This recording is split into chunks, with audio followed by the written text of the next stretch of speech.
ఎంపికైనటువంటి మన ధీరుడు, మన యోధుడు ఎన్ని హ్యాట్రిక్ విజయాలు అందించారు, ఎన్ని చిత్రాల్లో మనకి తన యొక్క సామర్థ్యాన్ని చూపారో మనకు తెలియందే కాదు.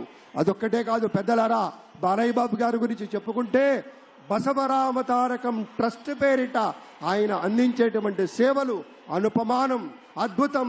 క్యాన్సర్ వ్యాధితో బాధపడుతున్నటువంటి ఒకటే కాదు పెద్దలారా, బాలయ్య బాబు గారి గురించి చెప్పుకుంటే బసవరామ తారకం ట్రస్ట్ పేరిట ఆయన అందించేటువంటి సేవలు అనుపమానం, అద్భుతం.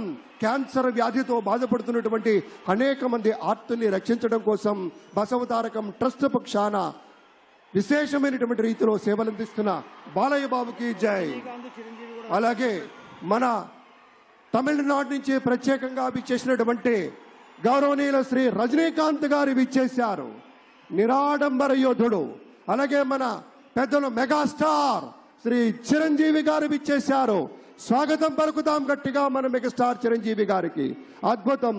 ఆత్మీయ ఆలింగనాల నడుమ సహేతుకమైన సప్రమాణికమైనటువంటి రీతిలో ఆ విరయం చూడండి మన రజనీకాంత్ గారిది.